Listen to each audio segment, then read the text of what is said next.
Gazetari Berat Buzhala, pas ndarjes nga 100 euro prej Albin Kurtit të vetëvendosjes për pensionistët dhe fëmijët, tha se kjo i bën zgjedhjet e pandershme, kur një vendim i tillë merret në pikun e fushatës zgjedhore dhe 3 ditë para zgjedhjeve.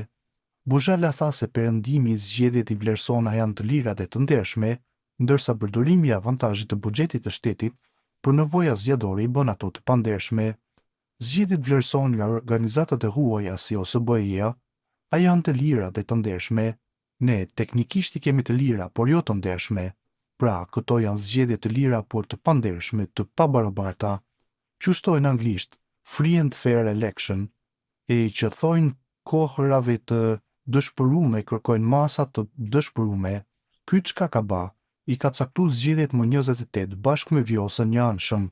Tash edhe Glauku i ka ul pritjet, po thotë dojmë me fitu 45%. Mirë po dështimi, zvarritja 12 mujore, po dojnë me thanë popullin arriti neve i uli këta, tha Buzhala. Furnizimi i forcës së sigurisë së Kosovës me sistemin raketor antitank gjerman Panzerfaust 3 nuk duhet parë si një veprim i rastësishëm apo si një furnizim i zakonshëm me armatim, por si pjesë integrale e një procesi të qëndrueshëm të ndërtimit dhe konsolidimit të kapaciteteve mbrojtëse të Republikës së Kosovës. Kështu vlerëson eksperti i sigurisë, Muhamet Racai, i cili thekson se ky zhvillim lidhet drejt për drejt me nevojën e Kosovës për të garantuar sigurinë kombëtare në një mjedis rajonal ende të mrisht. Sistemi Panzerfaust 3 nuk është armë ofensive, por një mjet me karakter thelbësor mbrojtës, i destinuar për mbrojtje antitank dhe kundër mjeteve të blinduara, duke i rritur aftësinë e FSK-s për të mbrojtur territorin dhe sovranitetin e vendit në rast të cënimit të sigurisë, shprehet Racai.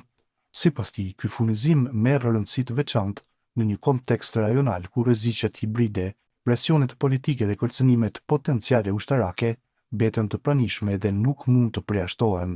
Në rrafshin operacional dhe institucional, Racai vlerëson se pajisja me këtë sistem është në përputhje të plotë me strategjinë shtetërore të mbrojtjes dhe me planin afatgjatë të transformimit të FSK-s me një forcë moderne, profesionale dhe ndërvepruese me strukturat e NATO-s.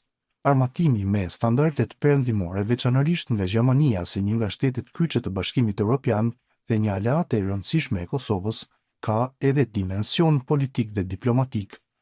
Ai reflekton besimin dhe mbështetjen ndërkombëtare ndaj institucioneve të sigurisë së Kosovës.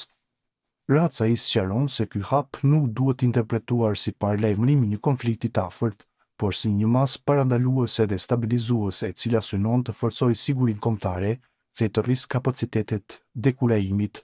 Qëllimi final është ruajtja e paqes dhe stabilitetit, jo vetëm në Kosovë, por edhe në rajonin e Ballkanit Perëndimor, përfundoi Racai. Në përmbledhje, sipas tij, pajisja e FSK-s me Panzerfaust 3 përfaqëson një hap të menduar strategjikisht, të orientuar drejt mbrojtjes profesionalizmit ushtarak dhe integrimit euroatlantik, e jo një veprim ad hoc apo thjesht një furnizim rutinë me armatim.